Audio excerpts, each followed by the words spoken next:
Hey, Greg. Hey, Pat. I think we should talk about that one vampire movie. You know, the one where the vampire can walk in broad daylight? Twilight?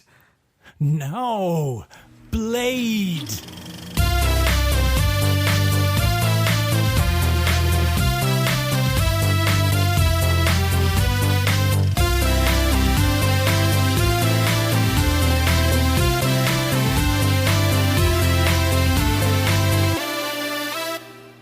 Welcome to Passion of the Geeks, the show in which two friends and fellow geeks talk about geek and pop culture and everything else we enjoy. I am Pat. And I'm Greg. And let's get on with it. So, Greg, we're once again doing one of our deep dive episodes about a single movie franchise. Yeah, episode 8. I can't believe we're going this long. Yeah. Yeah, we managed to get through a couple of episodes, didn't we? Yeah, we did. And we haven't done one of these deep dive episodes for a while, and I think this will be a very fun episode. Yeah, I think so too. But before we dive into the movies, let us wade through the news and discoveries first. Did you find out anything interesting, Greg? Yes, I read some news that Cobra Kai, the follow-up series to the Karate Kid movies from the 80s, is finally coming to Netflix.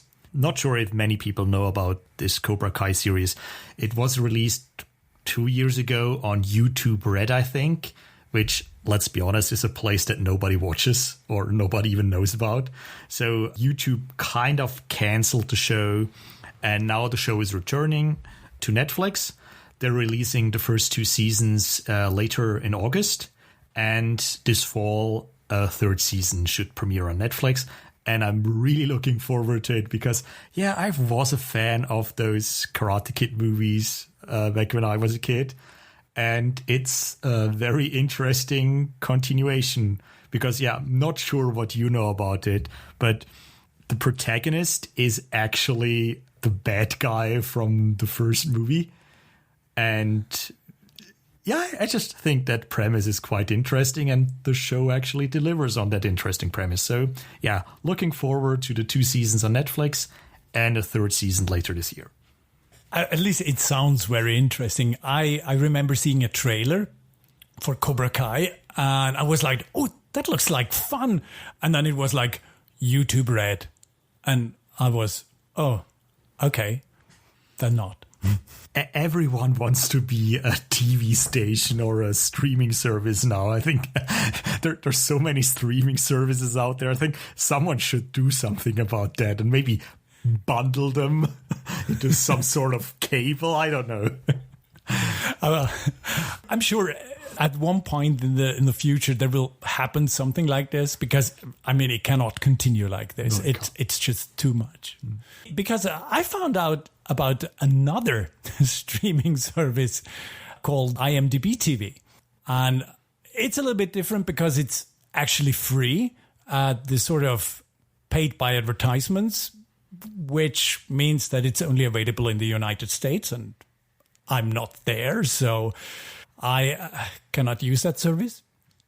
But they make a new TV series that I'm really looking forward to. And that is a new season for Leverage.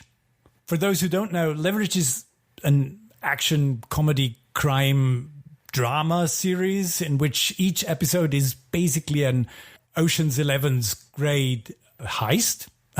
It's about a 5-person team led by Timothy Hutton. And I like the series a lot because it's a feel-good series.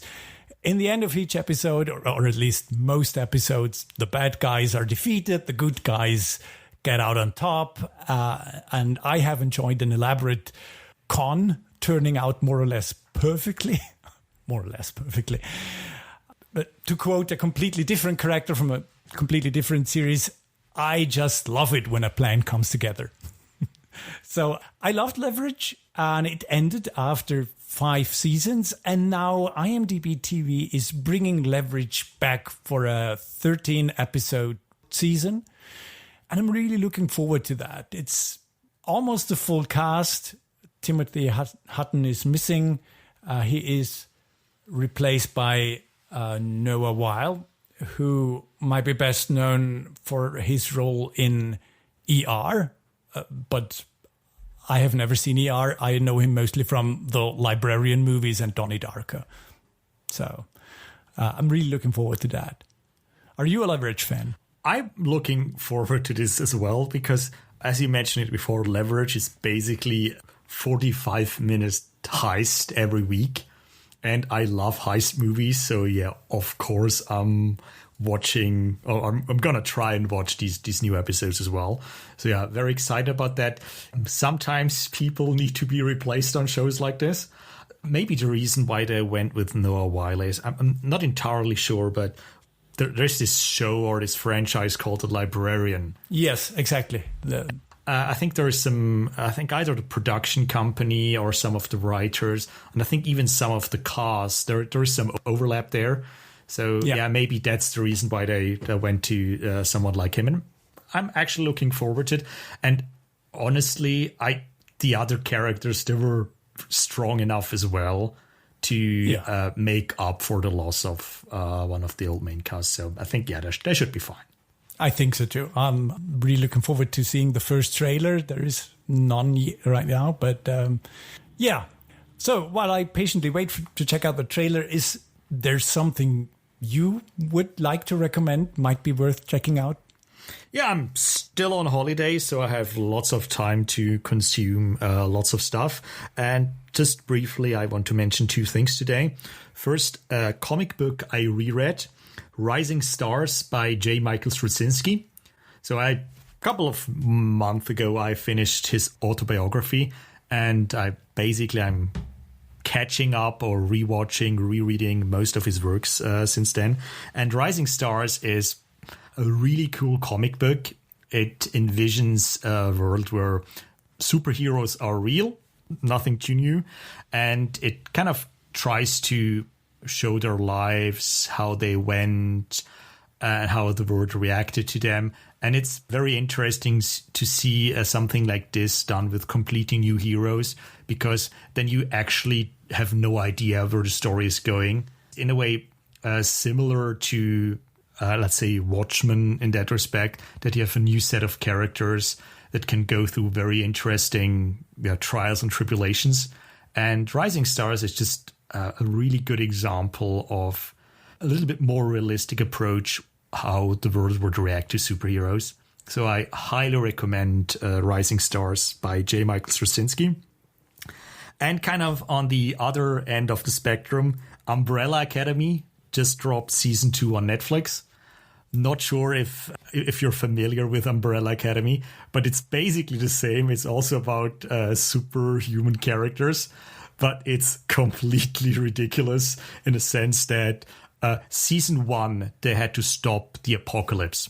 Okay. Season 2, they have to do the exact same thing. And I'm pretty sure in season 3, they will have some similar thing to go through. What else is there to do? Yeah, and it's just kind of interesting characters, very flawed characters. In both scenarios, one of them was basically responsible for the apocalypse. Yeah, it's just fun to watch. So yeah, Umbrella Academy. Have you read Rising Stars? Are you familiar with that? Not yet. I have bought it digitally, but I didn't get around to read it just yet. Okay. I wanted to take a bit of time with that. Yeah. And Umbrella Academy sounds interesting as well. I've just seen a little, I wouldn't say it's a trailer, just a couple of scenes that sometimes run in the background. And I always thought, okay, I need to try this. I haven't yet, but I'm still interested in that. It sounds cool. No, check it out. The cast is quite good, actually. And yeah, it's a well-written show. What do you have to check out for us? Today's recommendation is something else. I want to recommend a book, but this time it's one I just finished for the first time. It's not one I had read earlier. It's one I have finished for the first time. And the reason is we have talked about our D&D group in our D&D episode. And today's book is indirectly because of one of our players. Because one member of our group, of our current D&D main campaign, was an avid Warhammer player. Now, it's not that he always talks about Warhammer or something. It's just he casually mentioned that he played it before. And when he DM'd the campaign, he used some of his Warhammer miniatures. And by the way, his paintwork for these miniatures was amazing. Really great work. Now, I don't know much about Warhammer. I've played a couple of computer games set in the Warhammer fantasy universe, like Shadow of the Horned Rat and Dark Omen. But the truth is, I was never interested in those huge epic skirmishes against whole armies, where whole armies are fighting each other. I like my fantasy a little more personal, a little more intimate. And talking with our D&D group member rekindled my interest in the Warhammer fantasy universe, which, by the way, is actually pretty cool. It uses a lot of cliches, but often gives them really cool twists. Someone once told me that the Warhammer fantasy universe is like Tolkien, but on heavy metal. So now I thought I'll get into the universe a bit more if I read a couple of books, and I found a book called Trollslayer. It's the first book of the Gotrek and Felix series, and I think there are 12 books. Gotrek is a dwarven trollslayer, and a trollslayer in the Warhammer universe is like a dwarf that has committed a huge crime, and the only way to atone for his sins is by killing himself in a one-on-one battle. And that's why troll slayers are actually suicide commandos. And the other person, Felix, is sort of his chronicler who wants to write about how Gotrek dies. And Gotrek is actually the worst troll slayer there is because he always survives. And the book doesn't have a really strong story arc. It's just one episode after another where Gotrek tries to kill himself by having a huge fight and surviving in the end. But it's so much fun. These two characters are really well written. Their interaction with each other is always hilarious. So, and they travel a lot. So it's a really good way to learn about the Warhammer universe. I mean, it's not high literature or anything, but it's a damn fun book. Okay. So I can recommend that. Sounds interesting. The one thing that I don't like about what you just said is book 1 of 11 or 12 or whatever number you just... Well, as I said, they're very episodic. You can just read one book and you're satisfied. And if you're interested, you can just go to the next one. And it's not a huge story arc or anything. They do apparently, I've only read the first one, but they do apparently grow during the books a little bit. But all in all, it's about the fun, how Gotrek tries to die and just doesn't die. Sounds like an interesting premise. It just seems a little bit overwhelming. I want to get into Warhammer lore. Take these 14 books and these 12 over there and those 30 from that other 2 series. And then you know everything you need to know. It's like that. I'll probably just read the Wikipedia article. Yeah, it's probably the more condensed version of how to learn something about the fantasy world of Warhammer, but it's less fun, I can assure you. I can assure you. But as I said, I was really interested in the world again, and I really wanted to just read something about it. And I didn't want to just read about one of the big undead leaders or something. I wanted a personal story. Yeah. So that was my intention. And the book fully delivered. Okay, cool. Well then, from the medieval fantasy world to a more urban one, let's go to Blade. We both are avid Marvel fans. and we love Marvel movies. And usually when you think about Marvel movies, you often start counting them, I would say, with Iron Man. A lot of people, if you hear about the first Marvel movie, they think of Iron Man. Or maybe the X-Men movies or the Spider-Man movies, the earlier ones, yeah. Those Fox Sony movies, maybe. Yeah, exactly. Marvel made a lot of other movies before that are less known, less good, like Howard the Duck. A classic. It's a classic. Yeah. But their first real success was Blade. And before you get into the movies, Blade was created in 1973 by writer Marv Wolfman and artist Gene Colan as a support character for Marvel's Tomb of Dracula issue number 10. And first he stayed a supporting character for a while until he got his first story a year later at the end of 1974 in an 11-page story published in the Vampire Tales Comics magazine. And I have to confess, I never read a single Blade comic. Did you read the Blade comics? Not an old one. I have one newer one where is a character in it, but it's one of those Marvel Maximum, kind of a little bit more gory and a little bit more mature. But I have never read anything of one of the original runs, no. Yeah. Well, I read a couple of Avengers stories where he also participated in, but that is all I know about Blade. Blade is a half-vampire, the so-called Daywalker.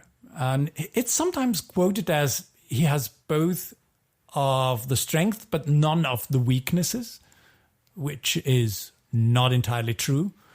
Basically, he does not suffer from the most severe disadvantages of a vampire, like allergy to the sun, but he still has bloodthirst, which he has under control. Mostly. Mostly. In 1998, Marvel made the first Blade movie. It was directed by Stephen Norrington and written by David S. Goyer. And it was Marvel's first real comic movie success.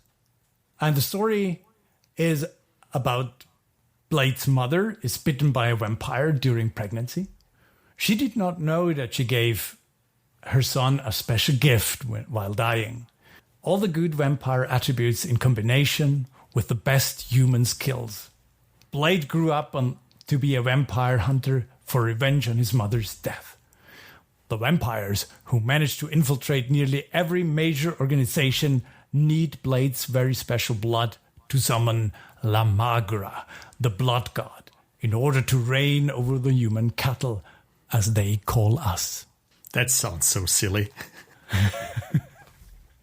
It sounds awesome. I mean, this is the whole story of the movie. I could say, spoiler ahead, but this is it. If you read the synopsis, then you know everything the movie has in terms of story. Here's the thing. You actually don't watch those Blade movies, and we're especially talking about Blade 1 and 2. You don't watch those movies because of the story. Not entirely, no. You're not even watching them for the character development, because let's be honest, there is not much of that either. But it is, for example, especially Blade 1, you watch it because of the kick-ass action and kind of how cool the fights look, how cool Wesley Snipes moves, and just watch him kick some vampires around and killing them. That's why you watch those movies. Exactly. And I mean, the movie knows what it is. It starts out with the very minimum of an origin story that you need to get the character of Blade. And it's really enough. It's, I don't know, a 2-minute scene or something. I think it's basically the credit sequence where we just kind of under the credits. It's just, his mom gets rushed to the emergency room and she's pregnant and she was bitten, and basically that's it. Yeah. He grew up on the streets, and then Whistler found him, trained him, and now all he does is killing vampires. Exactly. That's the first 5 minutes, and then it's nonstop. action and not that much story from there on. The moment I knew that I was going to like that Blade movie was the first big action sequence. That sequence in this, it's kind of like a slaughterhouse. I think they're calling it the bloodbath party or something. And it's such a weird set piece, especially kind of for those who haven't watched the movie. It's a vampire party, or kind of a party that vampires invited human cattle to. And at some point, it's just like a foam party, but instead of foam, you get blood from the ceiling. And then Blade shows up and starts to kill some vampires. And it's just so awesome. It really is. It's such an awesome scene. You can see that the vampire are deeply afraid of Blade. They stop moving, they turn off the music, and they just stand there because they know it's over. It's awesome. I mean, some of them try to attack Blade, but most of them just try to run away as fast as they can. But the scene in which Blade kills all those vampires, it's so energetic. Not just what Wesley Snipes does, and it's awesome what he does. You can really see that he is a martial artist. I think he really is a martial artist. And it's so over the top, the movements he does and everything. And you can feel that Blade has a lot of fun doing that. Not that he's like, well, he smiles occasionally when he made a good hit or anything, but you can see it just works. And it's so energetically directed. Basically, like, I would say, like one of these 90s music videos. Late 90s, yeah. Yeah. With their strange cuts and intercuts. It's really, really awesome. What I find interesting is that when you look at those action scenes in Blade, and Blade from 1998, a year later, The Matrix basically made that look even more famous than Blade did. Yeah. Kind of when you compare some of those action set pieces, I think in Matrix they're done a little bit better and a little bit more proficient. But Blade actually, I think when you look at Blade and Matrix later, you can see, okay, those two movies must have been made around the same time.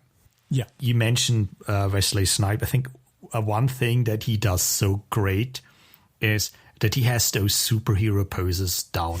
Oh, yes. I think it's really hard to translate comic book pages to the screen because, comic book pages, movement frozen in time, and it's the perfect pose and everything. But Wesley Snipes, when he shoots a gun, or when he kills someone with his sword, or even when he does a superhero landing, he really delivers on the exact pose you need to deliver. The way he uses his guns, the way he swings his arms, it's ridiculous. But it looks really, really, really cool.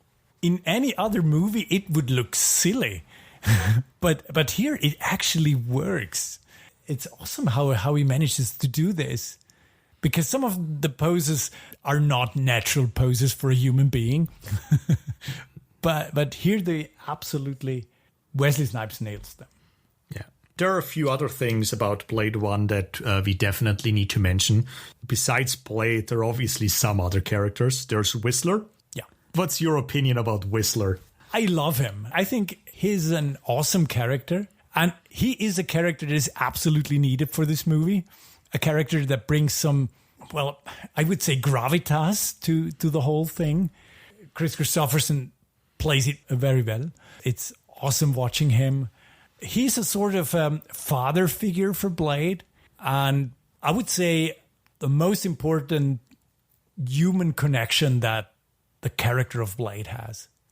What would you say? I think the character Whistler grounds Blade a little bit, kind of humanizes him, because Blade is the least chill person ever.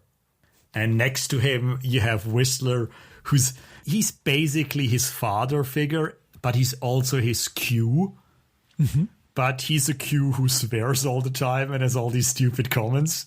And that coming from someone older just makes it more fun. I think it's really important to have someone human in there who makes everything that goes on around that it's just absolutely ridiculous. All these other really, really strange supporting characters that just make them more believable. And I think without Whistler, that wouldn't work at all.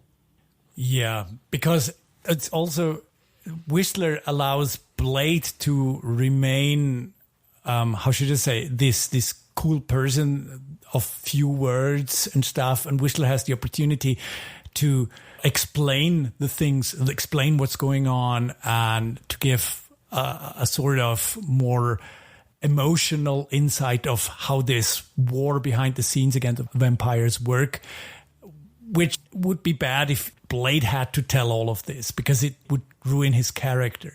So Whistler is an extremely important character for the audience as well. Mm. Blade doesn't talk, Blade doesn't give exposition, but Whistler can. Exactly. And there is the other supporting character, Jensen, who is a doctor who gets bitten early in the movie, and Blade kind of rescues her because she reminds him of his mother. And they sort of think that maybe they rescued her early enough so she wouldn't turn into a vampire. And she kind of functions as a audience surrogate, so that Whistler can explain to Jensen and to the audience certain things. She's actually a cool character. She's a lot better than just a damsel in distress. Here's the thing. She did not really work for me. Okay. I think that's actually something that goes through all the Blade movies. I think those romantic subplots, those women that are... that Blade has on his side, I think they just don't work for me for some way. Yeah, I agree. As a romantic subplot, I agree wholeheartedly, yes. In the end, I mean, what exactly does she do that someone else couldn't have done? I mean, she kind of invents that... The EDT? Yeah, that thing. But there would have been another way to get to that as well. It's just, I mean, I can see why it's there, but... to me, that's definitely the weakest part of the movie. Mm-hmm. Okay. Yeah, I mean, I can see why you think that. And I probably would agree that she is the weakest part of the movie.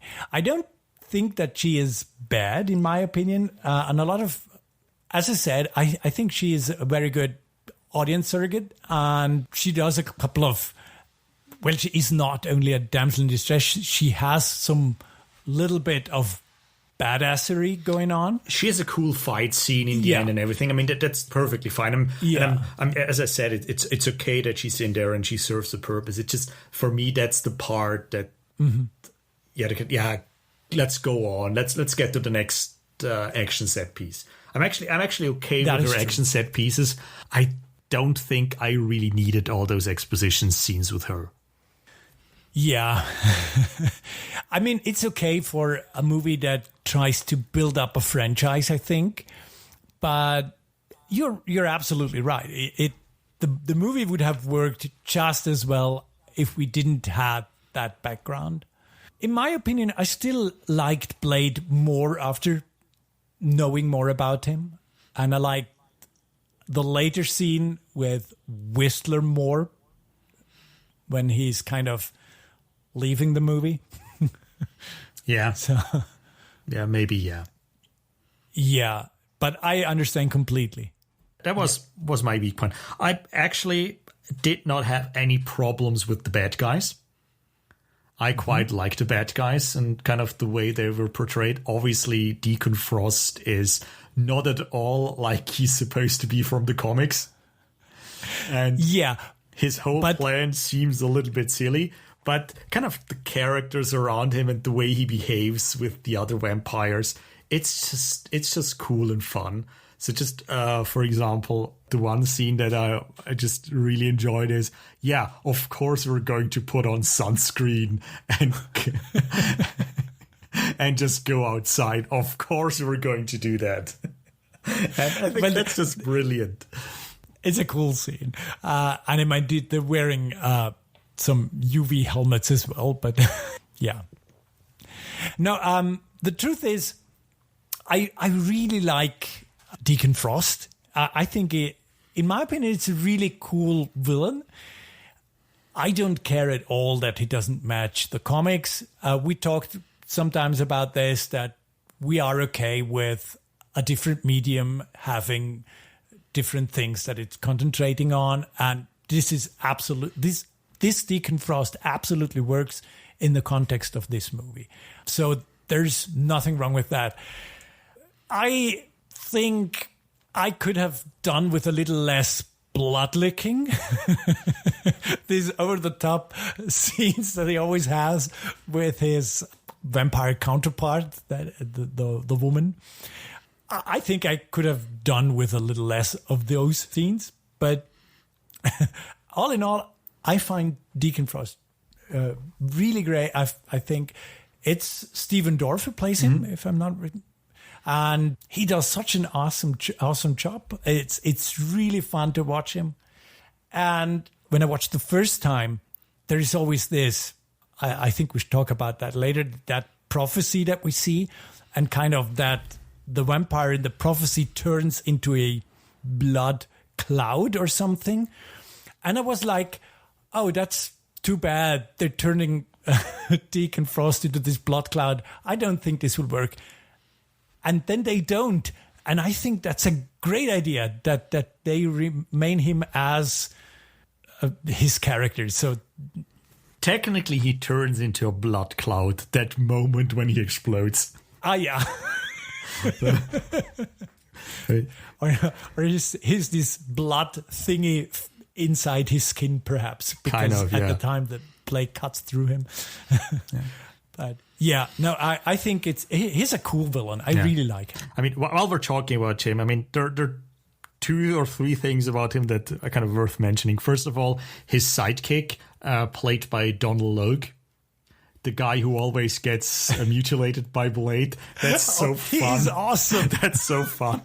I'm going to be a naughty vampire god and things like that. So props for that. And kind of 2 things I didn't really care for.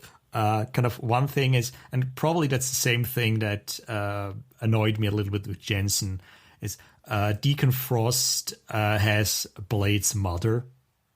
Yeah. And kind of as his girlfriend or whatever. And that's also a thing, it just does not work for me, because the movie started with so little backstory that you could just have... I mean, it doesn't really serve any purpose besides the fact, Blade has to confront and kill his mother. That's kind of a 2 or 5 minute scene, and I would have rather had some other badass action instead of that. So that's one thing I didn't really care for. And my favorite stupid detail, I think the first half of the movie, Deacon Frost is trying to translate this vampire prophecy about La Magra, and he has this translation computer working, and then suddenly the computer is finished. And what does the computer produce? Does it produce a translation? No, it produces a 3D simulation of what the text is describing. And I just want that translation software. So basically, so I can put a book in there, and it just shows me pre-whiz of the movie that I'm going to watch.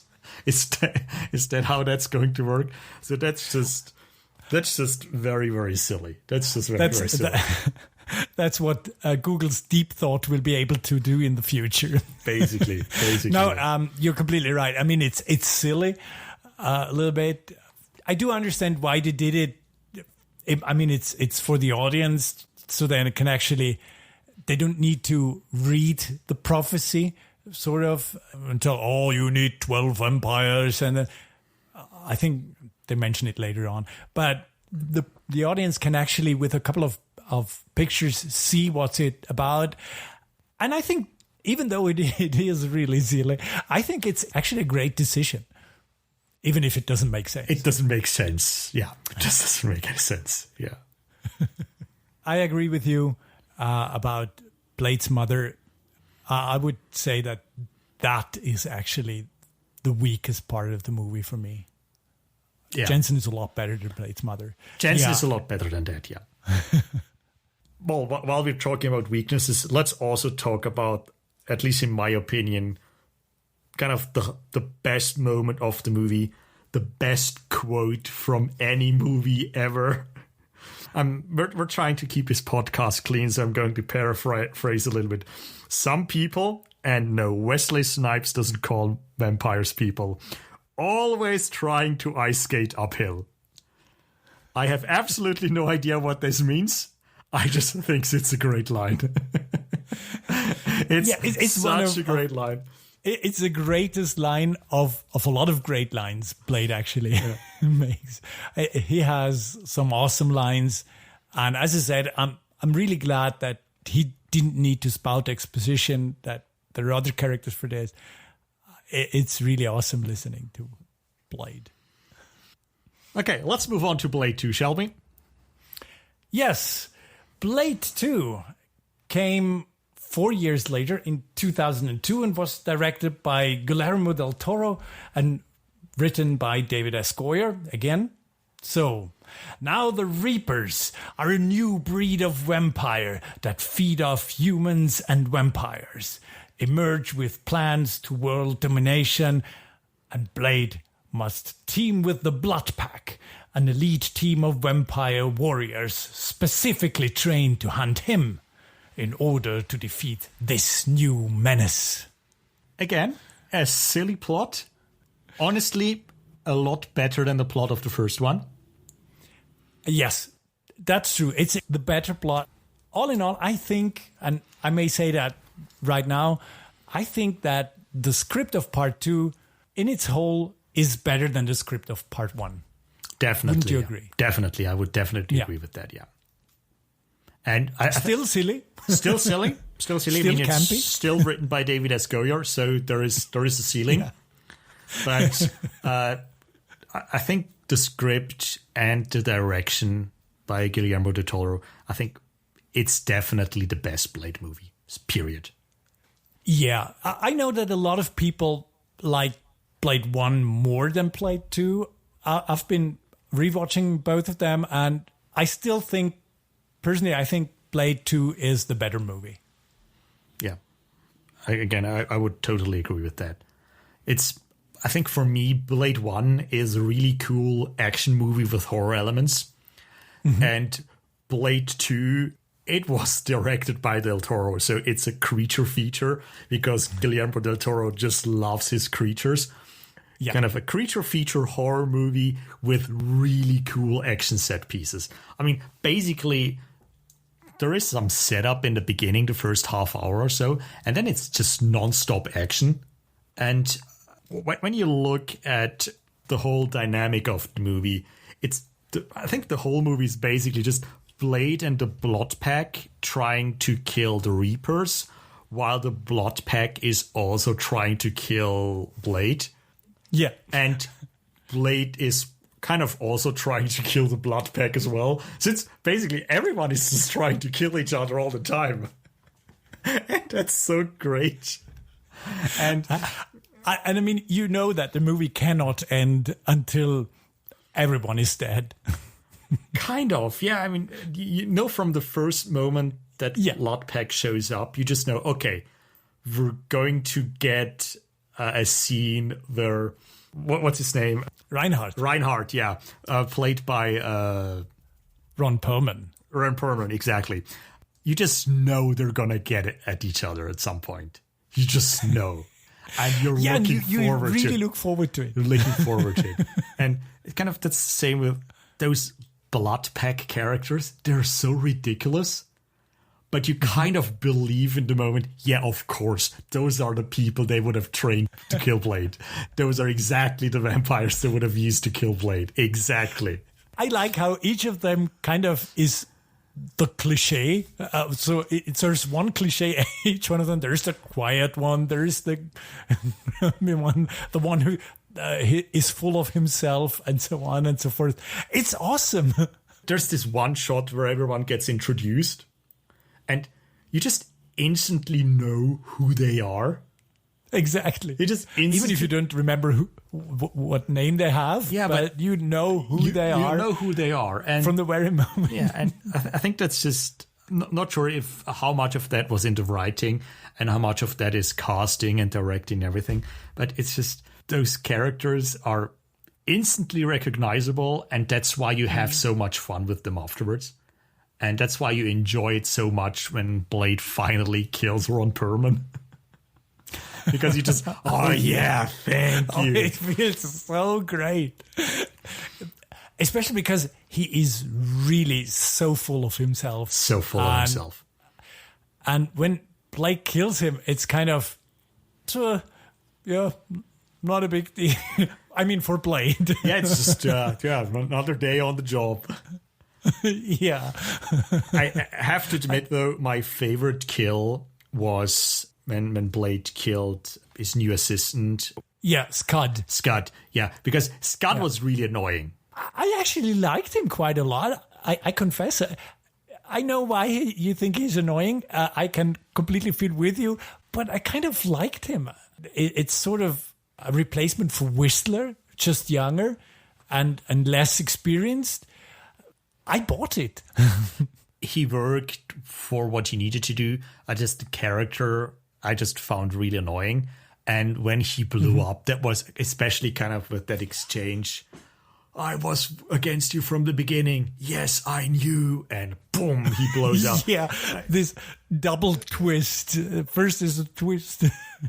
And then the other Blade knew all along. Exactly. Yeah. It just works. Yeah, it works. I think the one thing, because I actually wasn't surprised that he was a bad guy, because again, even Blade 2 has some weaknesses. At the beginning of the movie, when he brings Whistler back, because Whistler apparently died in part 1, but I think they obviously knew that they needed to bring Whistler back because he is an important part of the Blade franchise. So they brought him back, and the moment where you have two characters who are basically doing the same thing, one of them needs to be a bad guy. And you don't make Whistler the bad guy because, you made the mistake in the first movie to kill him. Let's be honest, they killed him in the first movie as a plot device. That's true. And actually, one of the, I would say, weaker moments of the movie, Whistler's death in the first movie didn't fully work for me, especially because he's kind of then quoting the prophecy, "You are the chosen one, Blade," and so on, which I think is a little sad in the way that it kind of distracts from the scene. And because death of Whistler, to make Blade grow and get on alone, I think that's okay. It's always in these kind of movies that the mentor has to go, kind of. And that was okay, and would have been an emotional scene without the prophecy stuff put into it. And the way they bring Whistler back in the second movie, to me, it feels a little cheap. Don't get me wrong, I was glad that Whistler is back. It's just kind of a weak plot device. Yeah.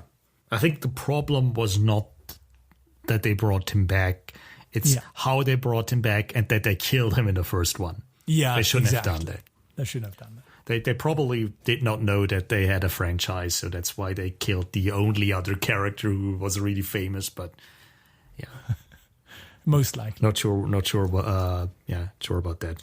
Kind of another thing that didn't really work for me was the romantic subplot. And I know I'm repeating. This time I agree. I know I'm repeating myself. It's just I didn't find it believable that Blade would fall for a vampire, as cute as she is. And she's kind of, for a vampire, she's actually a nice and honorable person for a vampire, but it just doesn't work for him as a character. Yeah, I completely agree with you this time. I also think that Nyssa was kind of a weak character. It wasn't a very interesting character, in my opinion. Maybe it's the way the actress played her. I didn't think she was very, very good. I think the problem is that she's the only of those vampire characters that's not a caricature. Yeah, most likely. And I think I wouldn't blame the actress or anyone. It's just that because she was the only one that had an arc. She had real emotions, and she actually was trying to save the world from the Reapers or whatever. And I think she was kind of a different kind of character among all those vampire caricatures. And I think that's why she doesn't really work, because she stands out for being different and not really fitting into it. I mean, she's supposed to deliver honest emotions when everyone else is just chewing scenery. Yeah, when everyone around you is dialed up to 11, it's hard being a 9. Yeah. And I wouldn't even go as far as giving numbers. It's just they're operating on completely different scales. Yeah. And I think that's what makes it so hard. I think you're right that this is most likely the reason why she feels a little bit boring, or the way she plays feels boring when put besides the other characters. Yeah, you're right. I don't think it's a problem of the actress. It's really just a problem of the character. Yeah, why I think it's weak character. I mean, she's supposed to have sincere emotions in a movie where the high point is a scene where they cut open a body and look how all these these Reaper vampire parts work. And it's such an awesome scene. I love it. I had forgotten it was there, and I watched it, and I thought, "Wow, gross!" And I actually think that's probably the coolest moment of Nissa, where she cuts into her finger and drops some blood onto that body, and the body comes alive again. That's just so cool. Yeah, I mean, the Reapers are cool. They're really cool designed with their like predator-like mouths. They open to the sides, and I think they're also a little bit designed after the Nosferatu kind of vampires. They're really great. I like the Reapers as an antagonist. Blade killed vampires in movie 1, so he needs to kill super vampires now. That makes perfect sense. Yeah. Such an awesome movie. It's just an awesome movie. I really enjoyed it a lot. Yeah, so Blade 1 and Blade 2 must watch, I think. Blade 3, not so much. Yeah, I mean, we both decided that we make this podcast episode just about Blade 1 and 2 because we both kind of feel that Blade 3 Trinity is kind of a waste of time. Yeah. But yeah, I think we should very quickly go into that our listeners know why it's such a waste of time. I mean, Blade 3, written and directed by David S. Goyer. And I think the screenplay is actually not that much worse. It's not as good as 1 and 2, but it's not that's the only reason why that movie fails. And I heard or read that they had problems on set with Wesley Snipes, who was really unhappy. And I think all this kind of came together and just produced a movie that was just lackluster, and everything that kind of Blade 1 and 2 are really, really fun. You can see they're these people, they have fun, they know what kind of movie they're in, and it's just balls to the walls action. And Blade Trinity, it's just self-serious on the one hand, but then you have Ryan Reynolds cracking stupid jokes to lighten the mood, but it doesn't really fit. And the only thing they kind of then they knew how to top is they went to the real Dracula, but he looks like an MMA fighter or whatever. And it's just... He actually looks like a nice guy. He's always, in his scenes, he's almost kind of smiling and talking with... I mean, sometimes he tries to have this growly voice, but often when he talks, he sounds like a really nice guy in my neighborhood.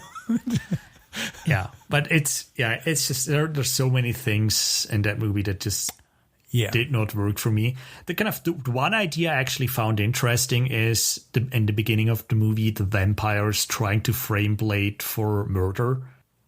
That's actually a kind of a premise, that's actually something I find really interesting. But the movie just doesn't go anything interesting from there. So Blade 3 is just a waste of time. Yeah, really. I would say even the fighting sequences are not very good. They do have a bit the problem that we once mentioned when we talked about Robert of Sherwood, that people are kind of fighting with the camera and the camera shakes a lot and it doesn't feel kinetic or anything. I mean, in Blade 2, there are a couple of fight scenes that are clearly CGI and they feel a little bit weightless or rubbery, like it was in the early 2000s with CGI. But they are still awesome. And fight scenes, the one thing that would have maybe gotten the movie out of the gutter, they don't really work a lot of time. I mean, you can actually feel that Wesley Snipes is not in the mood to play Blade. He's like, okay, well... and the directing is bad. Sometimes the camera angles are all off. There's this one scene where this girl dies and they're hugging, and it's a wide shot, and Blade is kind of standing awkwardly in the background as if he doesn't know what to do, and it's an emotional moment, and you're not close with the actor. I mean, what kind of director does this? Honestly. I don't know. Yeah. Watch Blade 1 and 2, skip the third one. I just wanted to say, I think we have talked enough about Blade we have Trinity. talked enough. Watch Blade 1 and 2. They are truly awesome. Still great movies. They are really, really watchable. Just don't touch Trinity. Yeah, so we haven't seen the last of Blade, have we? There are rumors that he's returning as an MCU character. And looking forward to it. Just hoping they do him rated R, but let's see. But Blade will definitely return, Blade will definitely return, yes. Just very quickly, Greg, have you watched the TV series? I think I watched an episode or two, but it just wasn't the same as the movies, and then I stopped. Yeah, I can imagine that. Without the kinetic energy of Snipes, it's hard, isn't it? It's hard, Yeah. So I haven't watched it either. I just realized, there was one, TV series. I think ran for a season or something. Yeah. But it wasn't very good, I think. Well, then, do you want to add something to our discussion about the Blade? Mentioned everything I wanted to say. Just, Blade 1 and 2, worth revisiting. Kind of the roots of the Marvel Cinematic... Well, not Marvel Cinematic Universe, but kind of the beginning of the superhero movie craze. And, worth revisiting. Definitely. So, well then, Greg, this has been a lot of fun talking with you about these Blade movies. As always. And I'm looking forward to our next episode. Me too.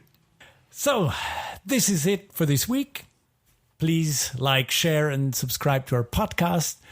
We're on all major podcasting services and on www.passionofthegeeks.com. Goodbye, Greg. See you next time. Goodbye, Pat. And remember, no matter where you go, there you are.